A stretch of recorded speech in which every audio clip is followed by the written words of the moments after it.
మాట్లాడినాక నేను మాట్లాడమనేటటువంటిది అంత కరెక్ట్ అయినటువంటిది కూడా కాదు.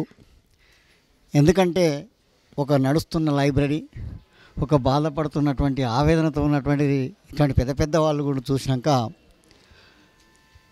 నిజంగా ఈ నిర్వీర్యమైనటువంటి యువత ఈ చదువు ద్వారా ఏదైతే ఉందో ఎందుకు చైతన్యవంతం చేయొద్దు, ఇలాంటి హిస్టరీ చదువుకొని అంటాడు గొప్ప విషయం చేసినటువంటిది.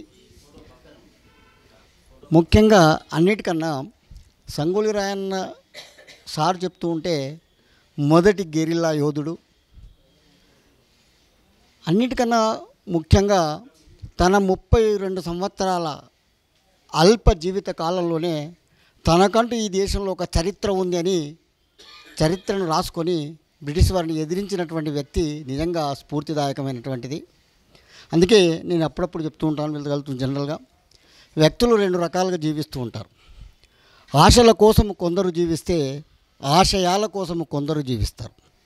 ఇట్లా ఒక ఆశయంతో జీవించినటువంటి వ్యక్తులే చరిత్ర పుటల్లో లిఖించబడతారు తప్ప ఒక ఆశల కోసం బతికిన వ్యక్తి అది 100 సంవత్సరాలు బతికుండొచ్చు తప్ప నెక్స్ట్ జనరేషన్ గుర్తుంటుంది. తాను భగత్ సింగ్ కావచ్చు, ఆజాద్ చంద్రశేఖర్ కావచ్చు, ఈవెందో వివేకానందుడు కావచ్చు. వివేకానందుడు బతికింది కూడా 39 సంవత్సరాలే. భగత్ సింగ్ అని 33-32 సంవత్సరాలే. సంగోలి రాయన కూడా 30 సంవత్సరాలు.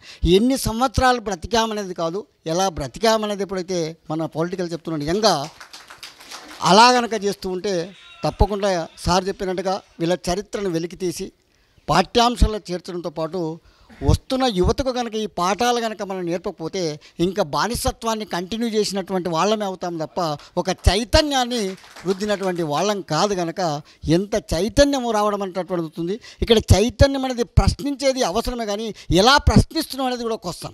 స్వార్థ చింతనతో ప్రశ్నించడము, నాకు కావాలని ప్రశ్నించడం అనేటటువంటి ప్రశ్న కాదు. ఎందుకంటే నేను ఆర్ట్స్ కాలేజ్లో చాలామంది చూస్తున్నాను, నాకేం దొరుకుతుంది, నాకేం కావాలని ప్రశ్నించే వాళ్ళే తప్ప నా వ్యవస్థకి ఏం కావాలా, నా సమాజానికి ఏం కావాలా అని ప్రశ్నించే వ్యక్తులు తగ్గిపోతున్నారు. కనుక కానీ ఇలాంటి చరిత్రను చదువుకున్నప్పుడు తప్పకుండా సమాజంలో భాగము, ఒక కులరహిత సమాజం, ఒక మతరహిత సమాజం, మానవత్వంతో కూడిన సమాజాన్ని స్థాపించాలనేది సంగోలి రాయన్న లాంటి వాళ్ళు ఈ దేశ భవిష్యత్తు కోసము తాను నిర్మాణ పుటలు వేశారు. ఆ పునాదులపైన మనం కూడా నిలబడి మన యువతను చైతన్యవంతం చేయాలా.